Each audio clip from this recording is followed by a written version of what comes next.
Bienvenidos al canal Golpe Silencioso. Sufrí un accidente y necesité cirugía. Nadie de la familia de mi marido vino. Le di a la enfermera una tarjeta para pagar una habitación privada por un año. Este año no vuelvo. Una semana después, me suplicaban perdón desesperados. Tuvo que ser en el último momento, agonizando en un charco de sangre mientras esperaba a los cirujanos de urgencia, cuando me di cuenta con amargura de que 5 años de entregar mi vida como nuera en casa ajena solo me habían valido un seco clic al colgar el teléfono por parte del hombre con el que compartía mi cama, para que él pudiera seguir tranquilamente con su borrachera. La lluvia de una tarde tardía caía a cántaros sobre la capital, gris, plomiza y gélida. Maniobraba con mi vieja moto entre el denso tráfico de la calle de Alcalá, completamente atascada. En la cesta delantera llevaba un revoltijo de verduras frescas, una docena de huevos y un besugo fresco que acababa de comprar a toda prisa en el mercado de Maravillas. En mi cabeza solo daba vueltas un pensamiento. Tenía que llegar a casa lo más rápido posible. Hoy doña Carmen, mi suegra, me había encargado que preparara besugo al horno para la cena, puntualmente a las 7. Si llegaba tarde, aunque fueran solo 5 minutos, volvería a sermonearme a gritos sobre lo perezosa e inútil que era como nuera. Tantos años como nuera de la familia López, han sido tantos años esforzándome por vivir como una sombra.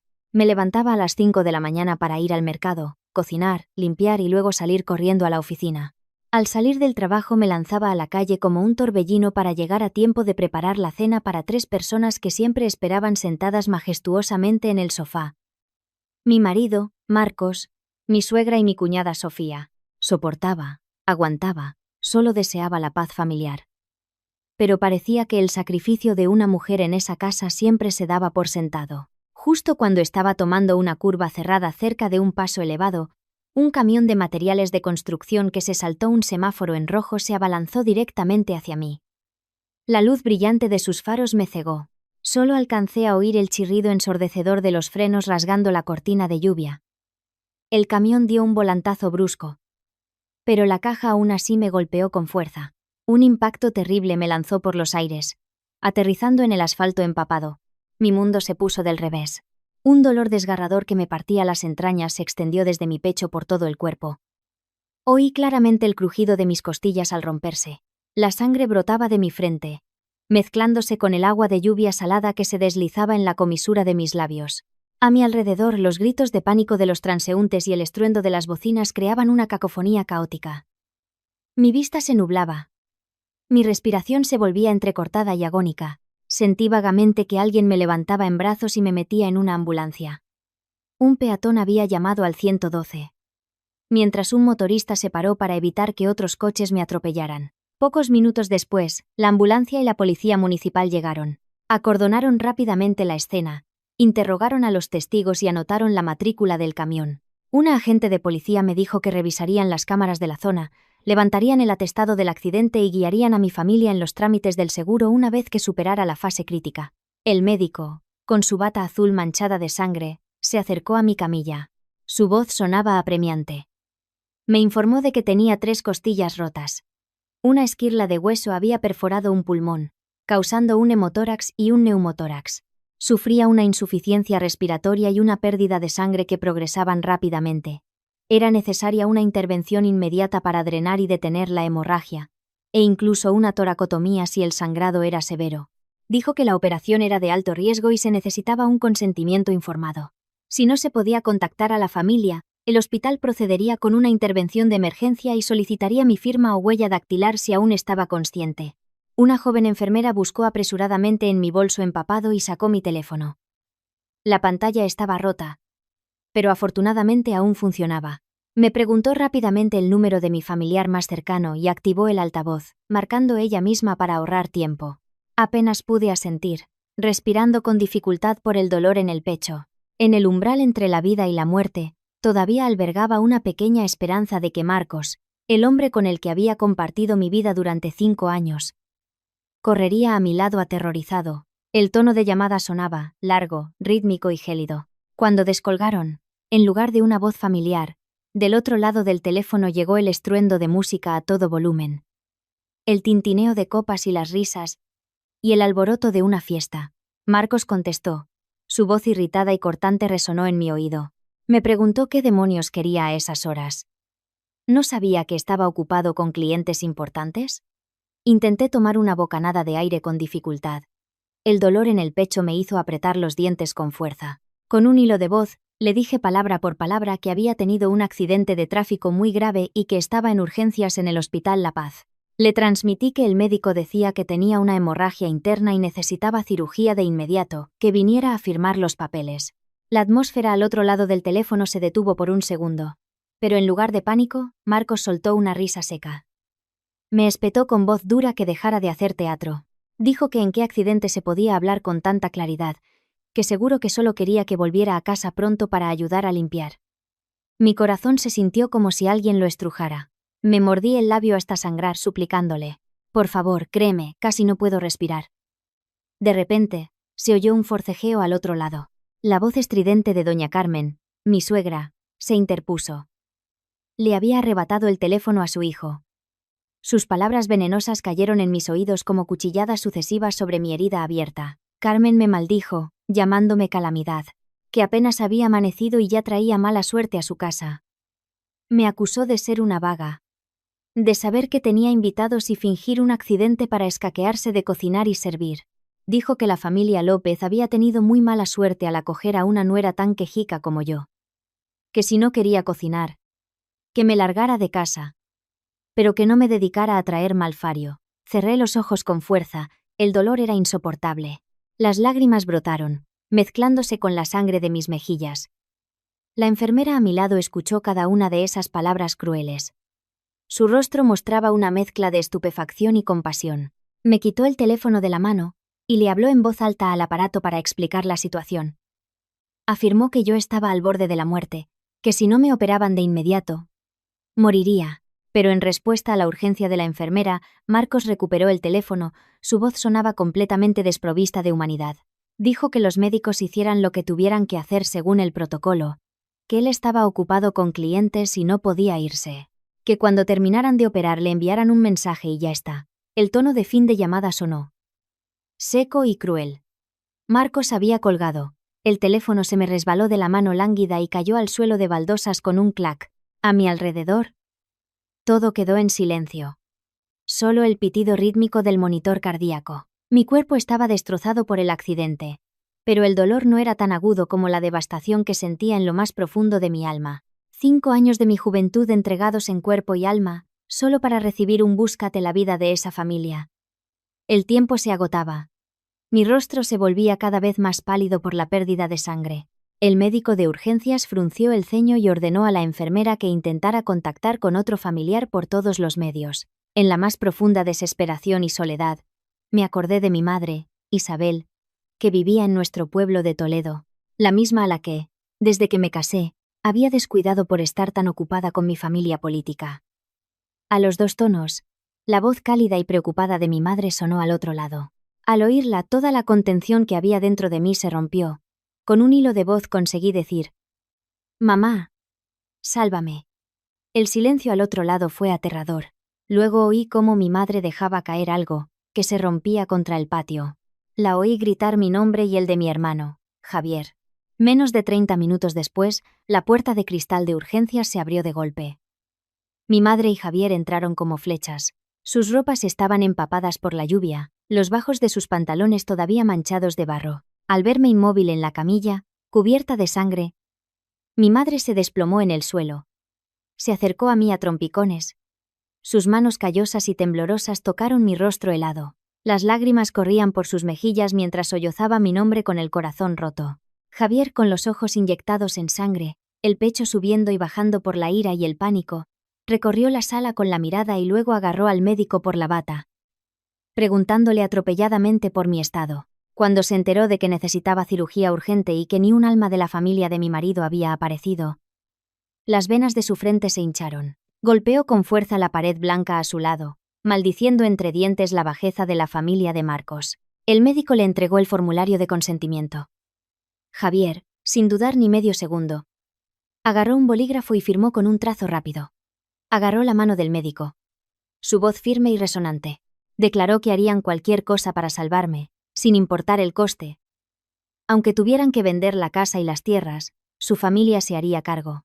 Las enfermeras empezaron a empujar mi camilla a toda prisa hacia el quirófano. Antes de que las puertas se cerraran, logré entreabrir los ojos. La última imagen que vi fue la de mi madre, con las manos juntas, rezando a todos los santos, y a Javier, de pie, firme como una roca junto a la puerta, como un muro protector. El frío de la anestesia comenzó a extenderse por mis venas. Mi conciencia se desvaneció en la oscuridad, pero en mi corazón sentí una paz extraña. Porque sabía que, al otro lado de esa puerta, mi verdadera familia me estaba esperando. Abrí los ojos al sentir una luz tenue en mi rostro. Mi cuerpo pesaba como si estuviera hecho de plomo. Olas de dolor agudo provenientes de la herida en mi pecho me golpeaban cada vez que intentaba respirar. Miré a mi alrededor.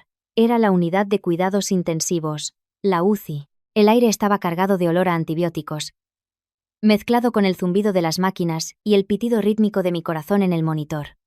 Tenía el cuerpo cubierto de un laberinto de vías, sondas y cables. Sentada al borde de mi cama estaba mi madre. Se había quedado dormida con la cabeza apoyada en la cama, sus ojos hinchados y rodeados de ojeras moradas por haber pasado la noche en vela. Su pelo parecía haber encanecido considerablemente en una sola noche. En una esquina de la habitación, Javier estaba de pie, con los brazos cruzados, mirando por la ventana, con aspecto demacrado y la barba de varios días. Al sentir que me movía, mi madre se despertó de un salto. Con alegría tomó mi mano con la vía intravenosa y me preguntó en voz baja si me dolía mucho. «¿Javier?» Al oírla se dio la vuelta rápidamente y se acercó a la cama. Me acarició suavemente el pelo revuelto y con un suspiro de alivio, me dijo que la operación había sido un éxito, que ya estaba fuera de peligro. Pero en ese momento, mi mirada se dirigió inconscientemente hacia la puerta cerrada de la habitación. Mi corazón se encogió. Pasó un día entero y esa puerta permaneció inmóvil. Ni rastro de Marcos, ni de nadie con el apellido López. Aunque ya me había preparado mentalmente desde que estaba en urgencias, la cruda realidad todavía me dejaba un sabor amargo en la garganta. Al notar mi búsqueda, Javier bufó con desdén. Acercó una silla, se sentó a mi lado y sacó su teléfono del bolsillo. Me contó que desde la noche anterior había llamado a Marcos no menos de 20 veces, pero siempre le colgaba. No fue hasta el amanecer que se dignó a contestar. Javier puso en altavoz la grabación de la llamada para que yo la escuchara. La voz de Marcos sonaba arrogante y perezosa, salpicada de bostezos. Se excusó diciendo que la noche anterior había bebido demasiado y se quedó dormido sin enterarse de nada. Incluso dijo con indiferencia que su madre tenía un ligero dolor de cabeza por una corriente de aire y que tenía que quedarse en casa para cuidarla. Marcos dijo que un accidente con un par de costillas rotas no era para tanto, que en el hospital ya había médicos para cuidarme, que no había necesidad de montar tanto escándalo. Que cuando tuviera tiempo, ya se pasaría a visitarme. La grabación terminó con el pitido largo del teléfono. Javier, furioso, guardó el teléfono en el bolsillo, maldiciendo la crueldad y la ingratitud de esa familia. Mi madre se giró discretamente para secarse las lágrimas, dolida por el triste destino de su hija. Yo permanecí allí, con los ojos secos, ya sin lágrimas que derramar. Toda mi paciencia, todo el amor que había sentido por ese hombre, se había apagado al ritmo del monitor cardíaco. Me di cuenta del terrible error que había cometido al entregar mi vida a gente tan desalmada. Justo en ese momento, en medio de la fría sala de reanimación, una decisión firme e irrevocable comenzó a germinar en mi mente. No iba a seguir siendo un caracol metido en su caparazón, permitiendo que me pisotearan ni un día más. 3 días después, mi salud mejoró gradualmente y los médicos me trasladaron a una habitación normal. Era una gran sala común con 6 camas de hierro. El ambiente era increíblemente ruidoso y agobiante. Los quejidos de los pacientes, las conversaciones a gritos de los familiares y el llanto de los niños de la habitación de al lado resonaban sin cesar. Mi madre tuvo que agacharse para guardar nuestras cosas debajo de la cama, y Javier tuvo que sentarse en una pequeña silla de plástico en el pasillo porque no había espacio dentro. Ver a mi madre y a mi hermano pasar por esas incomodidades por mi culpa me partía el corazón. Recordé todos los años pasados, cómo cada mes, en cuanto cobraba mi sueldo, se lo daba todo a doña Carmen para cubrir los gastos de toda la familia política. Ella controlaba cada euro, pidiéndome cuentas de cada pequeño gasto. Pero no sabía que, además de mi trabajo de oficina, aceptaba trabajos de traducción por la noche. El dinero ganado con el sudor de mi frente lo había depositado en secreto en una cuenta de ahorros personal, pensando en el futuro de mis hijos o para cualquier imprevisto. Tras 5 años de ahorrar meticulosamente, la cantidad en esa cuenta había alcanzado una cifra suficiente para permitirme empezar de nuevo con confianza. Cuando la supervisora de enfermería entró con mi historial médico, le pedí ayuda respetuosamente. Le mostré mi tarjeta bancaria, mi voz clara, firme y decidida. Solicito que el hospital me traslade a la suite presidencial de la zona de servicios de lujo. Declaro que la reservo por un año completo. Todos los gastos de medicinas, comidas y cuidados pueden cargarse directamente a esta tarjeta. Le di a la enfermera una condición más. De suma importancia. Le ruego que informe al puesto de seguridad y a la recepción de que a cualquier persona que se identifique como miembro de la familia López y pregunte por la paciente Elena, se le prohíba estrictamente la entrada a mi área de hospitalización. Al oír mis palabras, Javier soltó una carcajada y me dio una palmada en el hombro en señal de aprobación. Mi madre, al principio, se sorprendió por la enorme cantidad de dinero. Pero al ver la serenidad en mi rostro, sonrió y asintió, apoyando mi decisión. La supervisora de enfermería tomó la tarjeta y asintió, procediendo rápidamente con los trámites. Apenas 15 minutos después, apareció una camilla silenciosa para llevarme lejos de aquella habitación sofocante, hacia un capítulo completamente nuevo de mi vida. Una vida sin sumisión, sin sacrificios inútiles, solo con el respeto que me debía a mí misma. La camilla me deslizó suavemente fuera de la ruidosa y agobiante sala común, llevándome hasta la planta 15, el área reservada para los servicios de hospitalización más exclusivos del hospital. Una pesada puerta de madera se abrió, revelando un mundo completamente diferente. Un espacio amplio, luminoso y lleno de luz natural que entraba por un enorme ventanal con vistas a toda la capital. La habitación estaba equipada con todas las comodidades de un apartamento de lujo. Un cómodo sofá, una televisión de pantalla plana, una nevera y un baño privado impecable.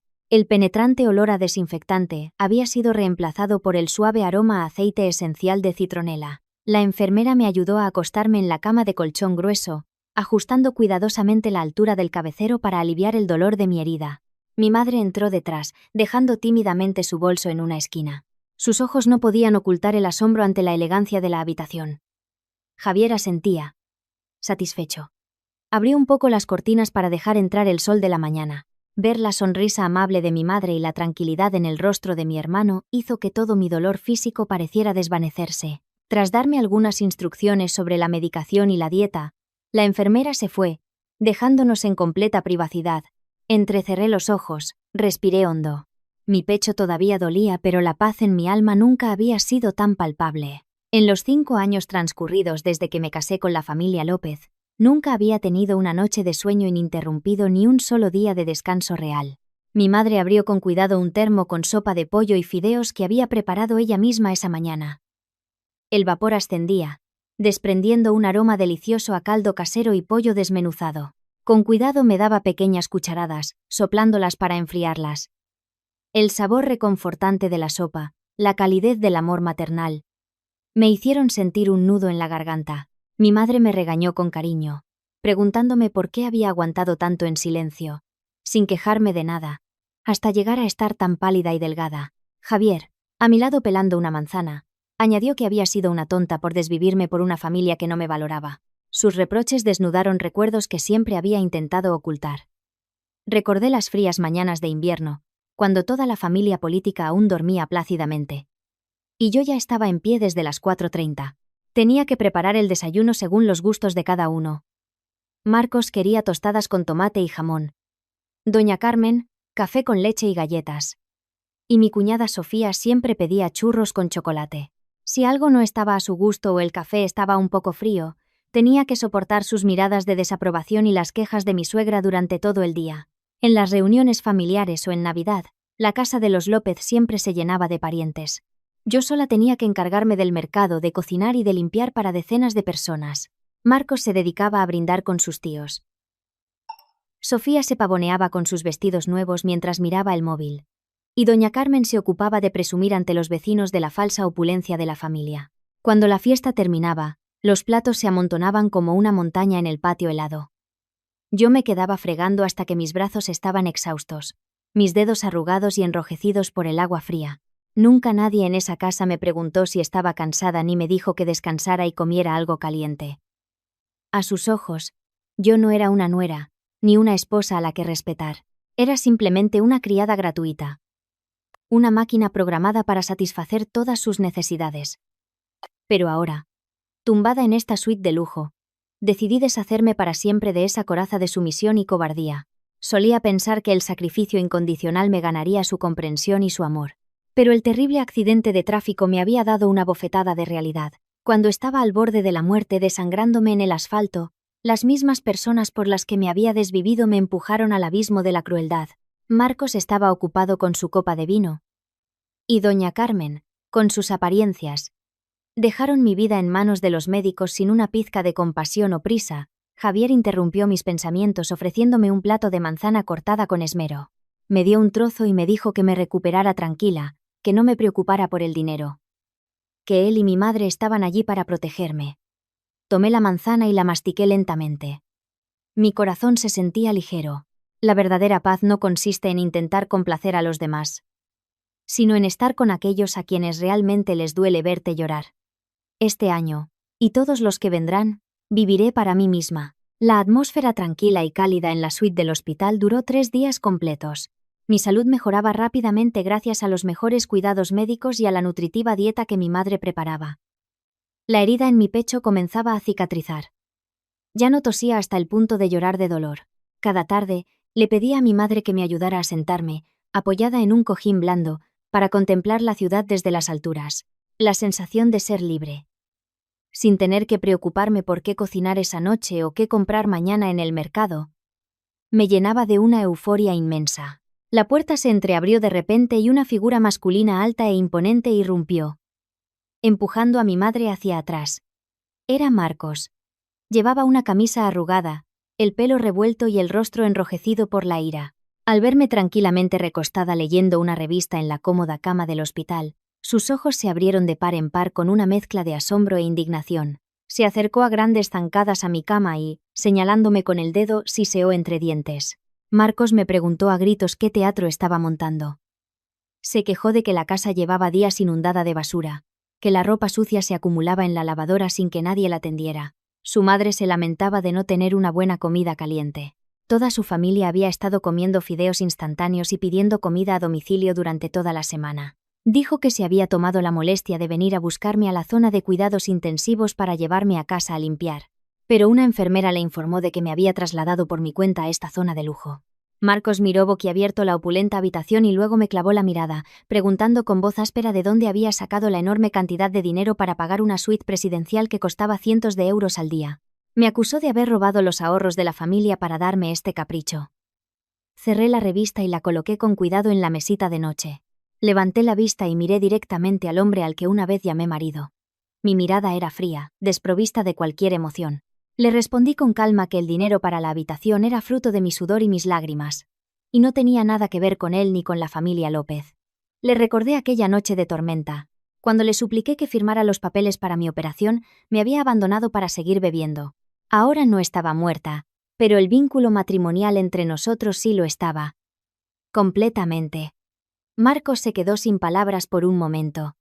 Mis frías palabras parecieron desconcertarlo. Hasta ahora, a sus ojos, yo siempre había sido una esposa sumisa que nunca se atrevía a contradecirle. Al ver mi firme resistencia, su ego se sintió herido. Marcos avanzó un paso más, amenazando con agarrar mi brazo con la vía para levantarme a la fuerza. Me gritó que dejara de hacer el tonto, que recogiera mis cosas y volviera a casa de inmediato, porque si su madre se enfadaba, nadie podría salvarme. Javier, que había estado observando en silencio desde la puerta, se interpuso entre nosotros como un rayo. Señaló a Marcos con el dedo y lo reprendió sin piedad. Le dijo a la cara que su familia era una panda de desalmados. Su mujer, con las costillas rotas y un pulmón perforado, esperando una operación, y nadie se había dignado a aparecer. Y ahora que la casa estaba hecha un asco, venía a reclamar a su criada.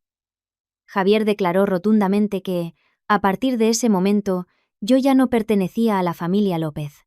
Si Marcos se atrevía a causar más problemas en el hospital, llamaría a seguridad y a la policía. Mi madre también se levantó y se interpuso delante de la cama para protegerme. Le dijo a Marcos con semblante serio que ella había entregado a su hija para que fuera una esposa, no una esclava a la que maltratar. Le ordenó a Marcos que se fuera de inmediato y le prohibió volver a aparecer ante mí. Justo cuando una enfermera abría la puerta para tomarme la tensión, doña Carmen y Sofía se colaron, arrastrando a Marcos con ellas. Doña Carmen llevaba un llamativo conjunto de seda, el rostro cubierto de un maquillaje pálido que no lograba ocultar su expresión feroz. Sofía, a su lado, con un bolso de marca caro, los labios pintados de un rojo intenso, miraba la lujosa habitación con evidente envidia. Tal como había previsto, la humillación de Marcos al ser expulsado por mi hermano el día anterior, había encendido el orgullo desmedido de la familia López. A las 9 de la mañana siguiente, justo después de que el médico terminara de revisarme, el pasillo silencioso se llenó del eco de unos tacones apresurados y la voz chillona de una mujer. La puerta de la suite se abrió de golpe. Esta vez no era solo Marcos, sino también doña Carmen y Sofía, mi adorable cuñada. Apenas puso un pie en la habitación, sin dar tiempo a que nadie hablara. Doña Carmen se plantó con las manos en las caderas y empezó a gritar como si estuviera en un mercado. Señalándome en la cama con su dedo adornado con un enorme anillo de oro, me lanzó una sarta de insultos vulgares. Me acusó de ser una nuera derrochadora, preguntando si no era suficiente con estar en un hospital público que además tenía que ir a una suite presidencial para despilfarrar el dinero de su hijo. Se jactó de que el coste de esa habitación equivalía a todo el sueldo mensual de Marcos. Siendo yo una simple empleada, ¿de dónde podía sacar tanto dinero? Seguro que había robado la llave de la caja fuerte de casa para llevarse sus ahorros.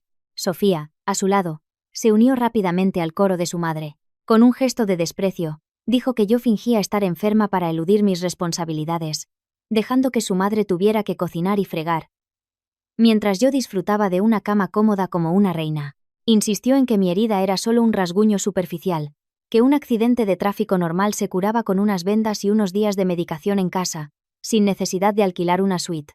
Al oír esas calumnias descaradas, Javier, que estaba en el balcón, entró corriendo. Su rostro se ensombreció y sus manos se cerraron en puños. Pero antes de que pudiera defenderme, le hice un gesto para que se detuviera. Quería resolver esto yo misma. Me incorporé lentamente, apoyándome en las almohadas. Mi mirada era serena, recorriendo el rostro crispado de doña Carmen, la sonrisa burlona de Sofía y la expresión de suficiencia de Marcos. Ahora respaldado, aclaré la garganta y respondí, cada palabra clara y sin titubeos. Le dije a doña Carmen que fuera a comprobar su caja fuerte y viera si faltaba un solo céntimo antes de acusar a nadie de robo. Les expliqué que todos los gastos de esa habitación, desde los medicamentos hasta las comidas, se pagaban con una tarjeta bancaria a mi nombre. El dinero lo había ganado con mi propio sudor, trabajando día y noche, sin pedirles ni un euro a ellos. Mis palabras fueron como un jarro de agua fría sobre la arrogancia de doña Carmen, pero su carácter autoritario y su orgullo no le permitieron ceder. Empezó a dar palmadas en sus muslos y a gritar, victimizándose. Dijo que una nuera que ocultaba dinero era una mujer deshonesta.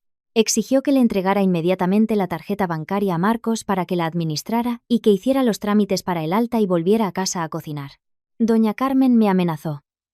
Si no obedecía, haría que Marcos pidiera el divorcio y me echaría de casa, dejándome con la vergüenza de ser una mujer abandonada. La palabra divorcio salió de la boca de mi suegra con una familiaridad irritante. Era la misma amenaza que había usado durante 5 años. Antes, cada vez que la oía, me aterrorizaba y me humillaba pidiendo perdón. Pero hoy, en la calidez de esta habitación de hospital, la palabra divorcio era tan ligera como una pluma. Ya no era una sentencia, sino la llave dorada que abría la puerta a mi libertad.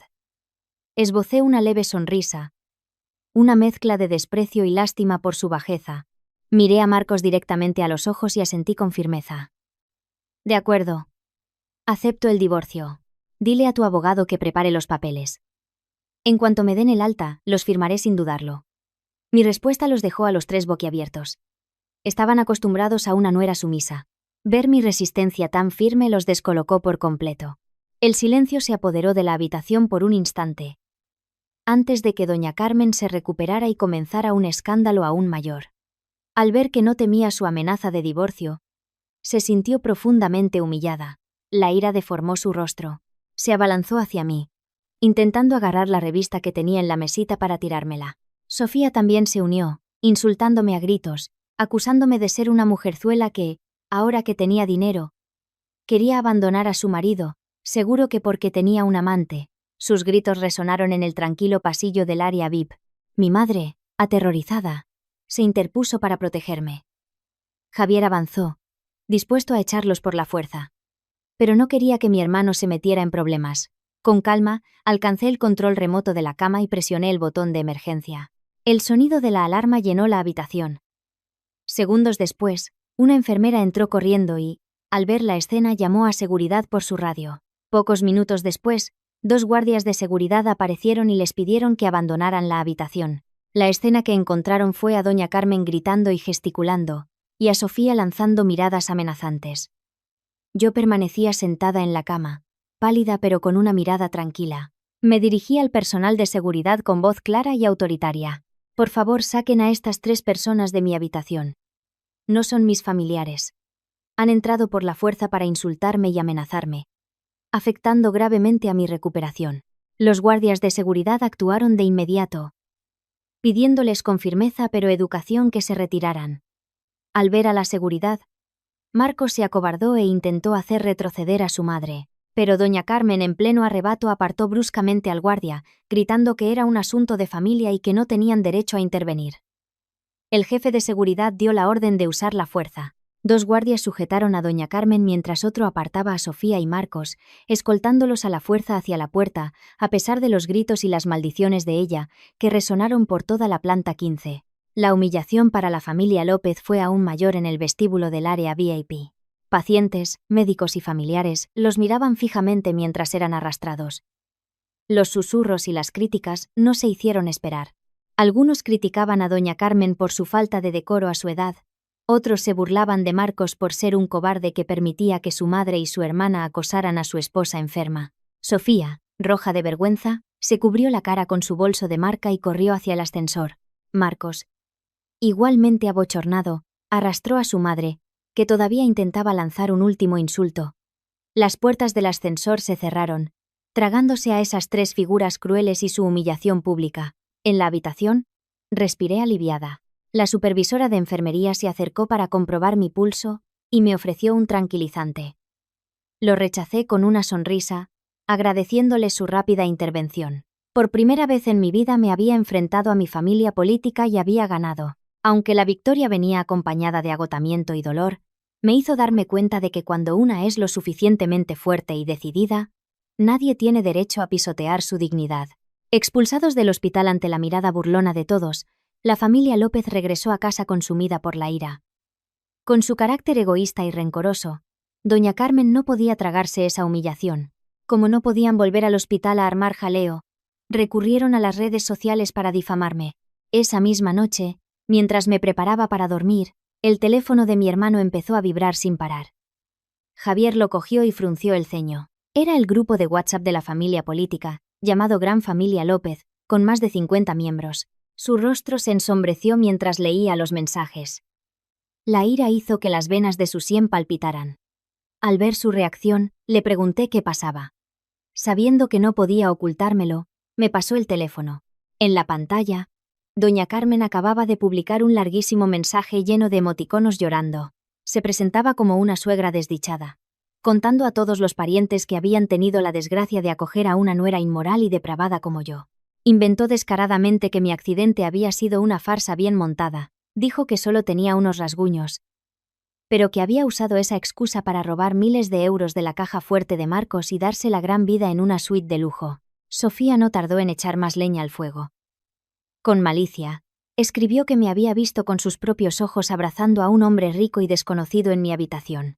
Me acusó de serle infiel a Marcos, de haber planeado todo para robarles y fugarse con mi amante. Pintaron un retrato de mí como una mujer cruel, codiciosa e infiel. Inmediatamente, el grupo de chat explotó. Los familiares que nunca me habían apreciado se unieron al linchamiento. El tío mayor de Marcos exigió que me diera una paliza antes de divorciarse de mí.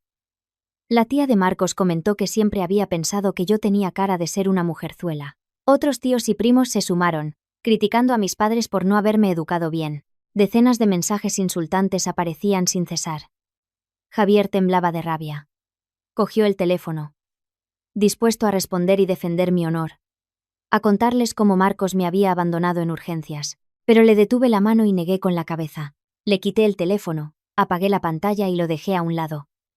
Mi madre me miró preocupada, preguntándome por qué lo detenía. Le sonreí con calma, la sonrisa de alguien que ha estado al borde de la muerte y ya no teme nada. Les expliqué a mi madre y a mi hermano que discutir en ese momento solo empeoraría las cosas. Esas personas siempre defenderían a los suyos. Mis palabras serían ignoradas. No iba a rebajarme a su nivel. En cambio, les contraatacaría con la verdad. Sabía que las mentiras, por muy elaboradas que fueran, se desmoronan ante pruebas irrefutables. Les dije que descansaran y no se preocuparan por esos mensajes basura. En la tranquilidad de la noche, empecé a planear mi siguiente movimiento. Iba a reunir todas las pruebas. El informe del accidente, las facturas del hospital, el historial de llamadas. Iba a asestar un golpe definitivo para desenmascarar a esa familia hipócrita ante todos sus parientes, y dejar que probaran el amargo fruto de sus propias mentiras. Mi hermano Javier estaba fuera de sí. Quería responder en el grupo de WhatsApp, defender mi honor a gritos, pero yo lo detuve. Mi madre, entre lágrimas, sugirió llamar al tío mayor para explicarle la verdad. Preocupada por el qué dirán. Yo, tranquila, les expliqué mi plan. Les dije que en ese momento, cualquier cosa que dijéramos sería inútil. Conocía demasiado bien a la familia López. Durante 5 años, había soportado su escrutinio. El tío mayor, siempre presumiendo del honor de su familia. La tía, una experta en chismes. Los demás, siempre del lado de doña Carmen a cambio de pequeños favores. Discutir ahora solo les daría más munición para atacarnos, para decir que mi familia era maleducada. El dolor físico parecía haber dado paso a una voluntad de acero. La serenidad era mi mejor arma. Dejemos que disfruten de su teatro barato, les dije. Cuanto más alto suban con sus mentiras, más dura será la caída. No usaría insultos, usaría la verdad, cruda y brutal, para destrozar la máscara de virtud que doña Carmen había construido con tanto esmero. Javier, al escucharme, se calmó. Guardó el teléfono. Mi madre se secó las lágrimas y asintió. Esa noche, mientras el grupo de WhatsApp de la familia de mi marido ardía con insultos hacia mí, en mi suite de hospital, mi verdadera familia y yo dormimos en paz. Con los ojos cerrados, tracé cada paso de mi contraataque. Mañana, sabrían el precio de la calumnia y la crueldad. Al día siguiente, lo primero que hice fue abrir el grupo de WhatsApp y hacer capturas de pantalla de cada uno de los mensajes difamatorios, guardándolos en una carpeta llamada Pruebas. Luego, le pedí a Javier varias tareas cruciales. Primero, que fuera al lugar del accidente, en la calle de Alcalá, y solicitara a la policía municipal una copia del atestado, incluyendo las fotos de mi moto destrozada y las manchas de sangre en el asfalto. Después, le pedí que fuera a la administración del hospital y solicitara una copia completa de mi historial médico desde mi ingreso, el informe de lesiones que detallaba mis costillas rotas y la hemorragia interna, y sobre todo, la copia del consentimiento de la cirugía, firmado de urgencia por él. Esa era la prueba irrefutable de que había estado al borde de la muerte, no con rasguños superficiales.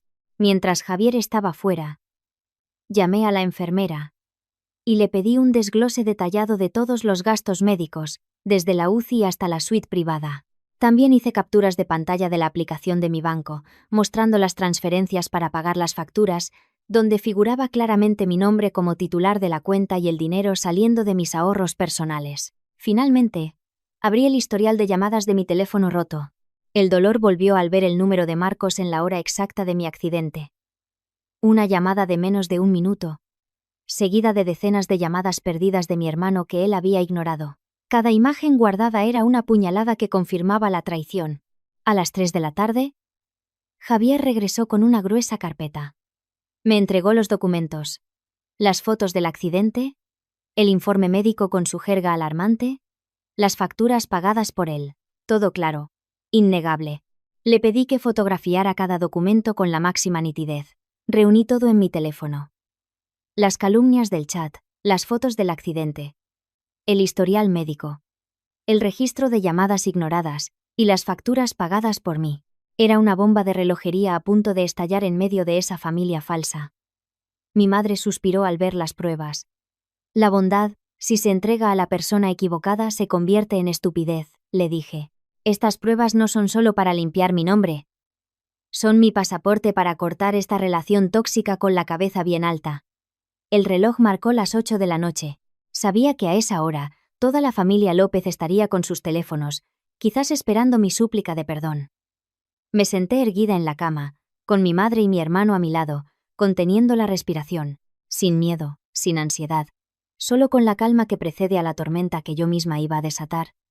Empecé a escribir en el grupo de WhatsApp. Mi mensaje era sereno, pero afilado como una navaja. Estimados tíos, primos y demás miembros de la familia López. Soy Elena. He estado ocupada luchando por mi vida, por eso no he podido leer los mensajes. Hoy, al fin, he tenido fuerzas para ponerme al día y he descubierto la brillante obra de teatro que mi suegra doña Carmen y mi cuñada Sofía han montado para difamarme. No me gusta discutir con palabras vacías. Por eso, les envío los hechos, para que juzguen ustedes mismos quién carece de moral en esta historia. Acto seguido, empecé a enviar las pruebas, una tras otra. Primero, la foto del atestado policial. Mi moto destrozada. El charco de sangre. Estos son los rasguños superficiales de los que hablaba mi suegra.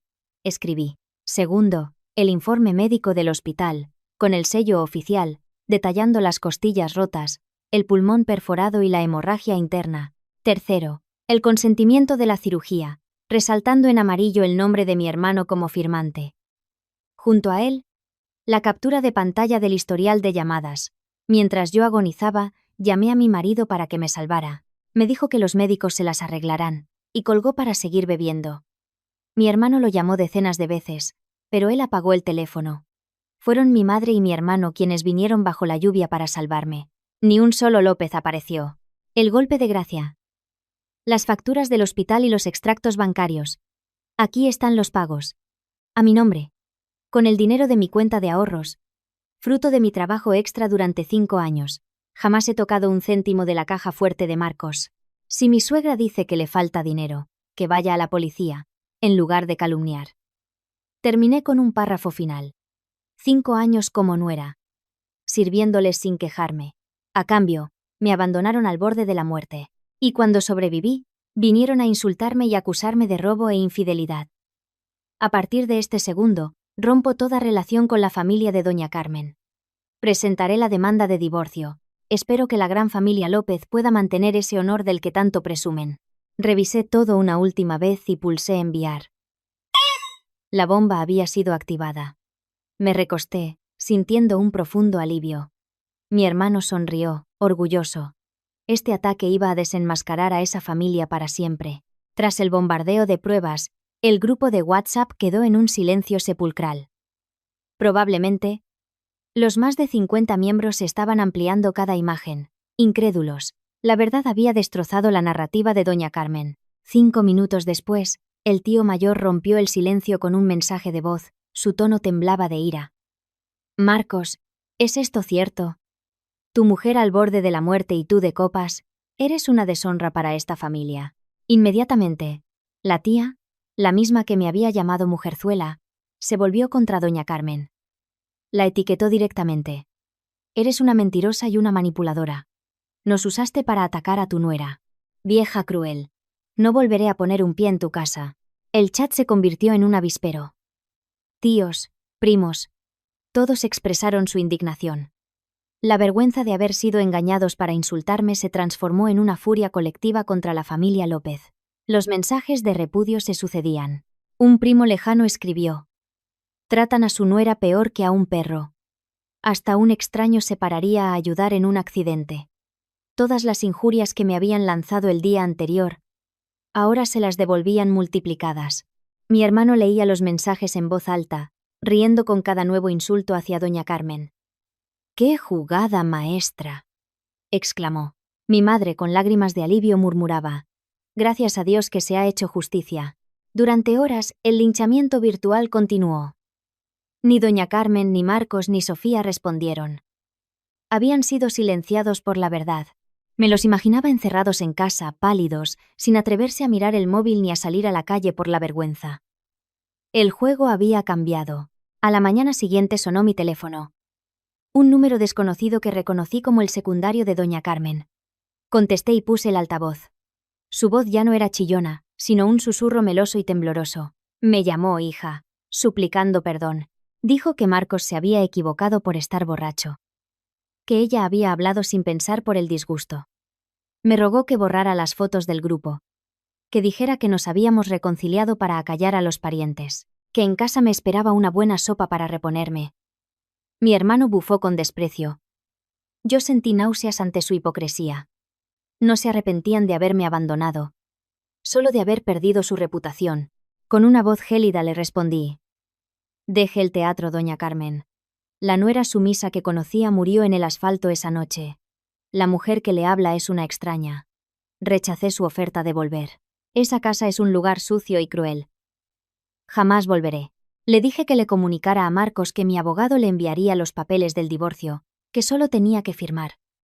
Al oír mi determinación, entró en pánico, pero colgué antes de que pudiera seguir suplicando. Acto seguido, bloqueé su número, el de Marcos, el de Sofía y el de todos los López de mi agenda.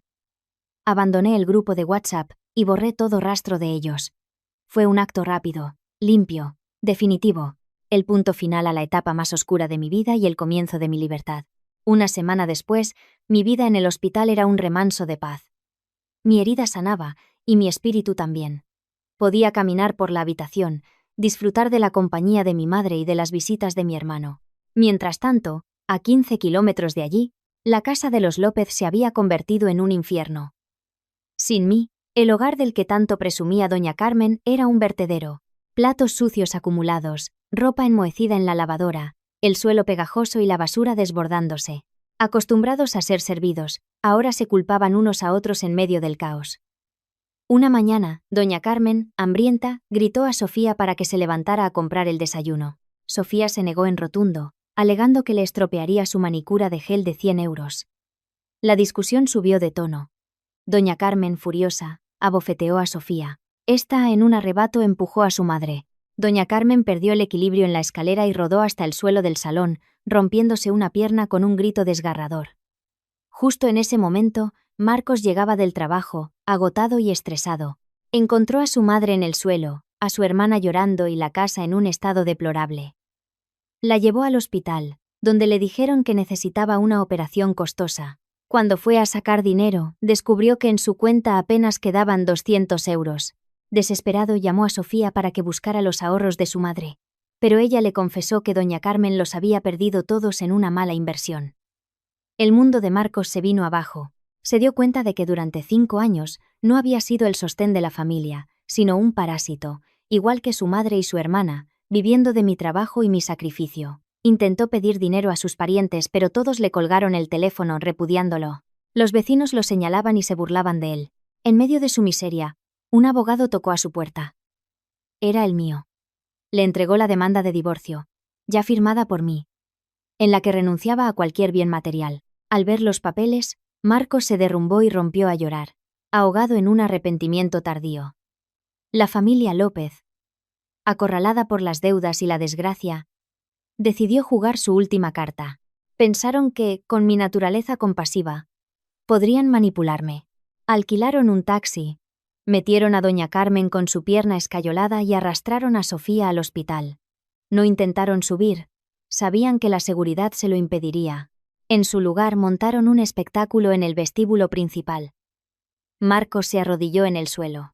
Doña Carmen, desde una silla de ruedas, comenzó a llorar a gritos, llamándome hija, suplicando mi perdón. Marcos, con lágrimas de cocodrilo, se golpeaba la cabeza contra el suelo, pidiéndome una segunda oportunidad. Obligó a Sofía a arrodillarse también. La escena atrajo a una multitud. El escándalo llegó hasta mi habitación en la planta 15. La enfermera me preguntó si quería que llamaran a la policía. No hace falta, respondí con calma. Bajaré yo misma a poner fin a esta farsa. Me vestí, me arreglé y bajé, del brazo de mi hermano. La multitud se abrió para dejarme pasar. Al verme, Marcos intentó arrastrarse hacia mí, pero Javier se lo impidió con una mirada fulminante. Me planté frente a ellos y, con una voz clara que resonó en todo el vestíbulo, conté mi historia. Relaté la noche del accidente, la llamada desesperada, su abandono, sus insultos, sus calumnias en la red. La multitud, que antes sentía lástima por ellos, ahora los miraba con desprecio. Los abucheos y los insultos llovieron sobre ellos. Miré a Marcos a los ojos por última vez. El perdón no es una obligación, le dije. El daño que me han hecho es irreparable. El agua derramada no se puede recoger. vuelve a casa y firma el divorcio. Si no lo haces, lo presentaré yo ante el juez con todas estas pruebas. Y veremos qué queda de tu honor. Dicho esto me di la vuelta y me marché, dejando atrás sus lamentos y la condena del público. Las puertas del ascensor se cerraron, sellando mi pasado para siempre. 3 días después, recibí el alta. No volví a Toledo. Me quedé en Madrid. Con mis ahorros, alquilé un apartamento luminoso en el barrio de Salamanca, donde mi madre se quedó un tiempo para cuidarme. Mi vida cambió por completo. Conseguí un puesto de jefa de traducción en una multinacional con un sueldo excelente. Recuperé mi alegría, mi confianza y mi belleza. Mientras yo florecía, la familia López se hundía. Marcos firmó el divorcio. Tuvieron que vender la casa para pagar las deudas, y se mudaron a un piso miserable en las afueras. Doña Carmen quedó con una cojera permanente. Sofía tuvo que ponerse a fregar platos en un restaurante para sobrevivir. Vivían en la miseria, discutiendo constantemente, repudiados por todos. Una tarde de otoño, sentada en una cafetería junto al Parque del Retiro, sorbía mi té, observando la vida pasar. Sonreí. La vida es un espejo. Los crueles y egoístas siempre pagan su precio, y la bondad, cuando se arma de valor para defenderse, siempre encuentra un final brillante. El libro de mi antigua vida se había cerrado. Los mejores capítulos del nuevo apenas comenzaban.